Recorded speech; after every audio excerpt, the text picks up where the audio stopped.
Le papier traditionnel coréen n'a pas l'air spécial jusqu'au moment où tu le touches. Il est léger mais résistant. Il se plie mais il se déchire difficilement. La lumière passe à travers et pourtant il garde de la matière. Et le plus étonnant, c'est que, quand il est bien fait, il ne ressemble pas au papier moderne.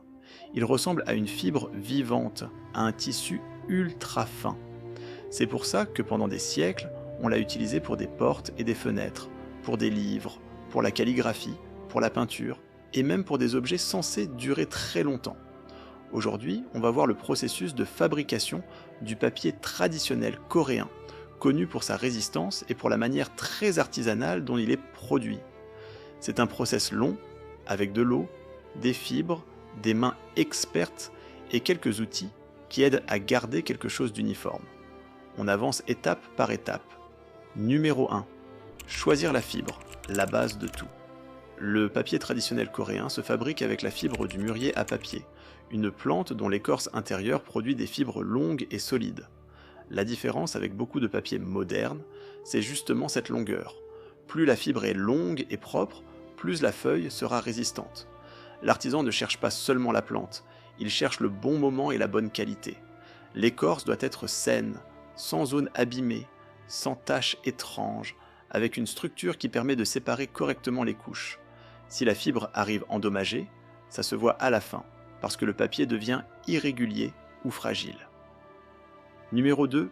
Couper, tremper et séparer l'écorce. Une fois le mûrier récolté, on coupe les branches en sections faciles à manipuler, puis on les fait tremper.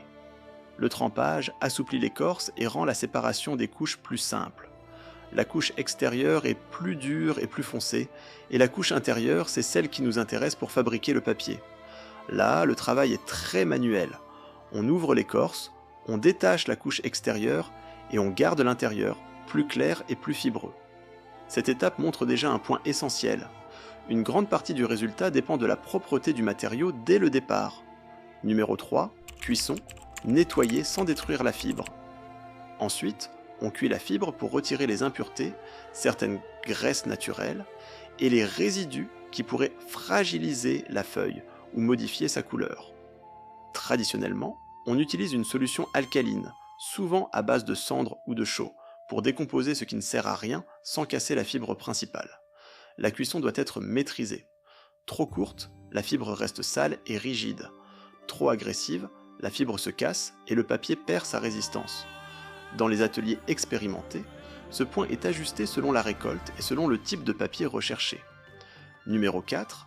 Lavage et blanchiment naturel. La patience de l'eau. Une fois cuite, la fibre est lavée encore et encore, beaucoup de fois. On rince pour retirer l'alcalin et tout reste qui pourrait abîmer la feuille. Dans le papier traditionnel, l'eau n'est pas juste une étape, elle fait partie du matériau.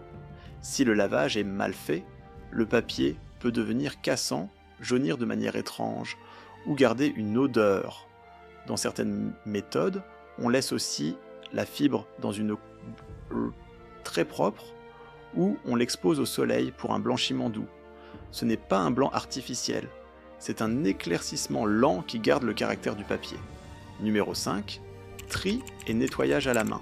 Enlever ce qui ruine la feuille. Là arrive une étape qui semble petite, mais qui change tout. La fibre est vérifiée à la main. On retire les fragments d'écorce foncée, les nœuds, les restes végétaux, toute particule qui pourrait laisser une tache ou créer un point faible.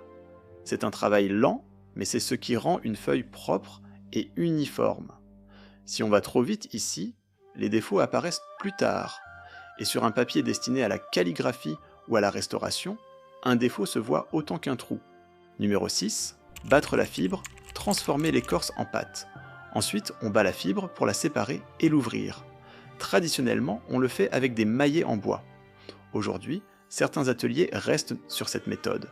D'autres la combinent avec des machines qui battent de façon plus régulière. Le but reste le même. On ne cherche pas à broyer, on cherche à ouvrir la fibre, à la défibrer pour qu'elle s'entrelace ensuite correctement lors de la formation de la feuille. Si le battage est insuffisant, les fibres s'accrochent mal entre elles et le papier est faible. Si le battage est trop poussé, les fibres raccourcissent et le papier perd cette résistance typique. Cette étape détermine la texture. Un battage plus doux donne une feuille plus vivante, avec une fibre plus visible. Un battage plus fin donne une feuille plus lisse, meilleure pour une écriture très précise. Numéro 7. Préparer la cuve, contrôler le mélange et la suspension.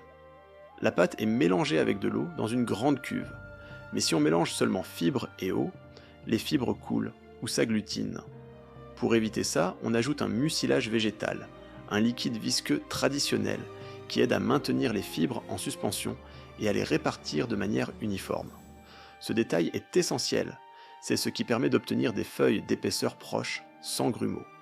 L'artisan ajuste la quantité selon la température, l'humidité et le type de fibre. C'est un équilibre. Trop de mucilage, la feuille draine mal.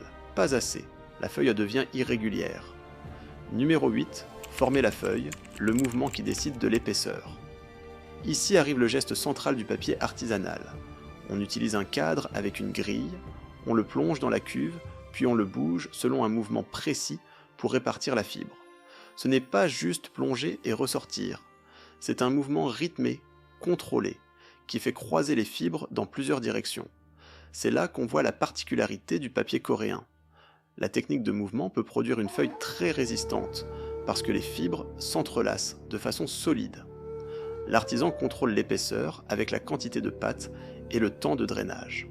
Une feuille pour la calligraphie n'a pas forcément la même épaisseur qu'une feuille pour une fenêtre.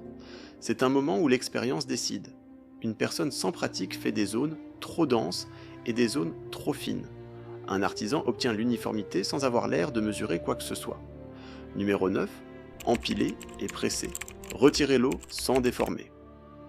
Une fois la feuille formée, on la dépose et on l'empile avec d'autres, en alternant. Elles sont encore humides et fragiles. Ensuite, on presse pour faire sortir l'eau. Le pressage a un objectif clair, enlever l'eau sans écraser la structure de la fibre. Trop de pression, la feuille devient trop compacte et perd sa texture. Pas assez, le séchage est long et la feuille peut se déformer. Dans les ateliers artisanaux, on contrôle le temps et la pression, et ça se voit, les feuilles sortent plates et régulières. Numéro 10, séchage, là où la feuille devient vraiment du papier. Après le pressage, vient le séchage. Traditionnellement, on sèche feuille par feuille sur des planches ou des surfaces tièdes, en les collant délicatement pour qu'elles restent plates pendant la perte d'humidité. C'est là que la feuille se transforme. Quand le séchage est bien fait, elle gagne en résistance et sa vraie texture apparaît. C'est aussi une étape délicate. Un séchage trop rapide peut recourber les bords ou créer des tensions, et un séchage irrégulier laisse des ondulations. Dans certains ateliers modernes, on utilise des surfaces plus contrôlées pour améliorer la régularité, mais le principe reste le même. Séchage progressif, à plat, sans maltraiter la fibre. Numéro 11, finition et tri, le niveau se voit à la fin.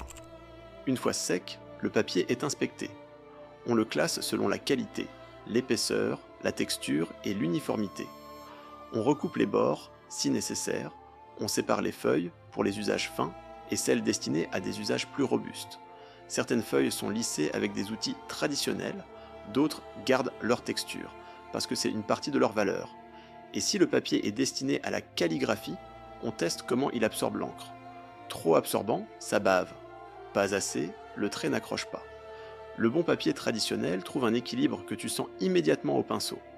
Le papier traditionnel coréen, c'est de la fibre longue, de l'eau propre, un battage maîtrisé et une technique de feuille qui ne s'improvise pas. Voilà pourquoi ce n'est pas seulement du papier, c'est un matériau conçu pour durer. Si le process t'a plu, abonne-toi, mets un like et dis-moi en commentaire ce que tu aimerais voir ensuite. La céramique traditionnelle coréenne, de l'encre artisanale pour calligraphie ou le travail d'un hanbok sur mesure.